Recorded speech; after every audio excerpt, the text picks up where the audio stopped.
Next 9 life देख रहे हैं आप और मैं हूं आपके साथ प्रज्ञा सिंह। बहुत बहुत स्वागत है आपका हमारे आज के इस खास प्रोग्राम में।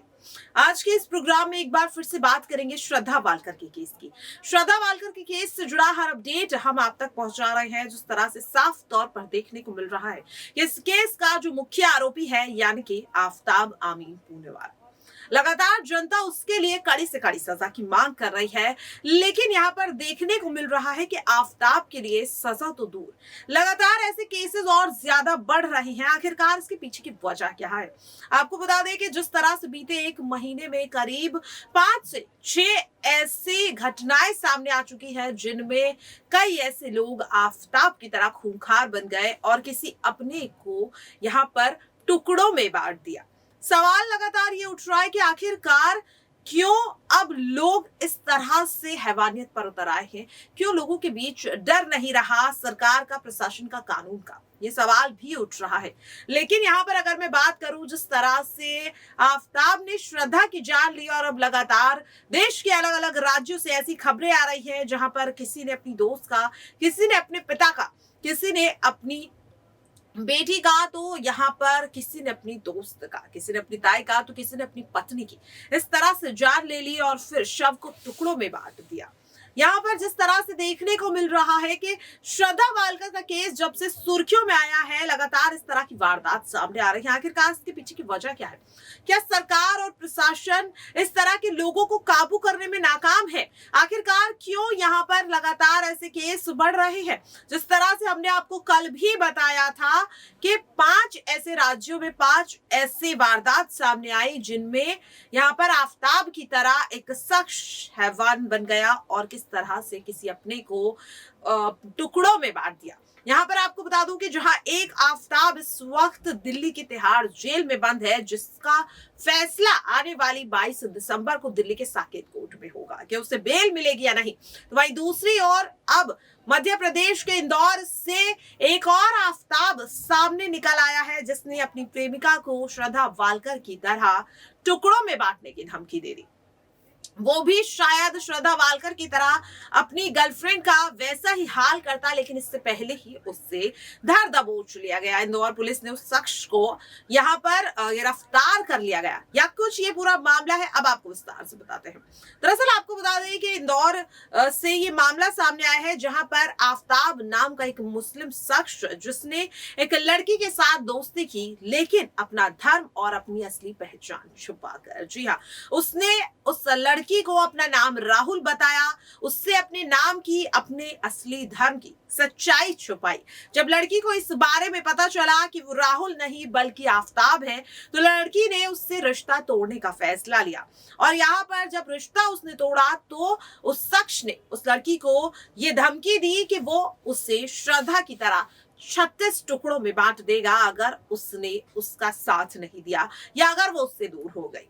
लड़की यहाँ पर काफी ज्यादा घबरा गई और उसने ये पूरा जो मामला है उसकी शिकायत इंदौर पुलिस में दर्ज कराई। इससे पहले कि ये आफताब जो राहुल बनकर एक लड़की को प्यार के जाल में फंसा रहा था, वो अपनी हैवानियत पर उतर पाता, इससे पहले इंदौर पुलिस ने उसे हिरासत में ले लिया। ऐसे में सवाल लगातार उठ रहा है कि क्या वाकई में जिस तरह से श्रद्धा वालकर के केस को लव जिहाद से या धर्म से जोड़ा जा रहा है, तमाम यहाँ पर सेलिब्रिटी हो या फिर कई राजनेता जिस तरह से इस मुद्दे में बयान दे रहे हैं, क्या वो सच है? क्योंकि जिस तरह से यहाँ पर अगर मैं बात करूं, पहले आफताब और अब एक और आफताब जो अपनी पहचान छुपाकर एक लड़की को अपने जाल में फंसा रहा था, उसे फंसाने की कोशिश कर रहा था।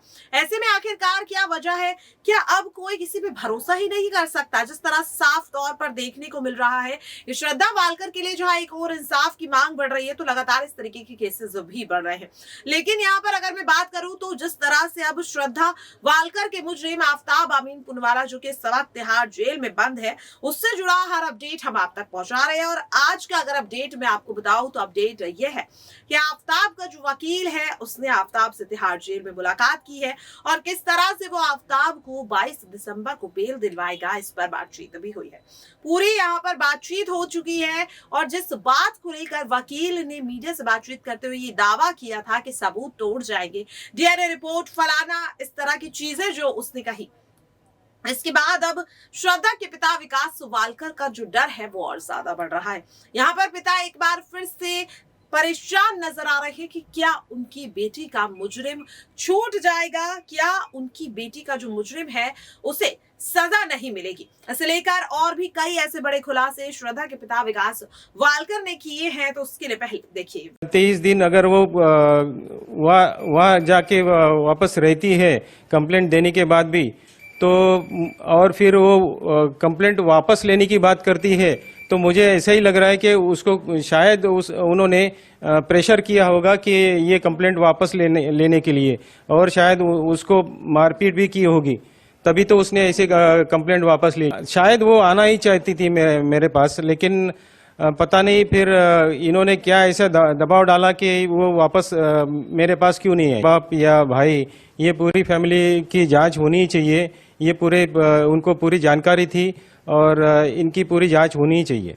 हाँ, ये जब ये कंप्लेंट जब मैंने की तो वहाँ पे जो वो आके सिर्फ स्टेटमेंट देके चला जाता था, और उसको उतना समय लगाया कि वो सब जो भी एविडेंस हो वो सब वहाँ जाके पूरे नष्ट किए, और फिर वहाँ जाके फिर वो ऐसा क्यों हो गया कि उनको ये जो मेरी कंप्लेंट थी वो दिल्ली पुलिस के पास डाल दी। वो यहाँ भी हो सकती थी शायद, तो वो ऐसा वो नहीं कर पाए, तो मुझे ये थोड़ा शक हो रहा है। ऐसा लग रहा है मुझे कि ये फास्ट ट्रैक करके इसकी पूरी तहकीकात करके इसको फांसी की सजा होनी ऊपर कार्रवाई करेंगे।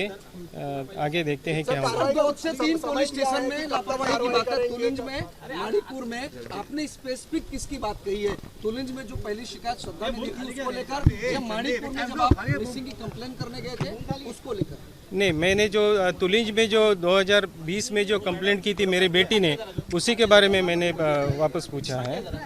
तो अभी कमिश्नर साहब ने क्या आश्वासन दिया है? क्योंकि जो पुलिस यहाँ पर लगातार हमारा आपसे सिर्फ एक ही सवाल है कि क्या श्रद्धा वालकर की मुजरिम आफताब को आने वाली 22 दिसंबर को बेल मिलनी चाहिए या नहीं, और अगर उसे बेल मिल जाती है तो फिर क्या यहाँ पर कोई पिता अपनी बेटी के लिए सरकार से, प्रशासन से या कानून से इंसाफ की उम्मीद कर पाएगा या नहीं। लगातार ये सवाल उठ रहा है और आपसे जवाब जरूर चाहेंगे। कमेंट बॉक्स में अपनी राय जरूर शेयर कीजिएगा। आज के लिए इस खास प्रोग्राम में इतना ही। बाकी देश और दुनिया की तमाम छोटी बड़ी खबरों से जुड़े रहने के लिए देखते रहिए नेक्स्ट 9 लाइव। नमस्कार।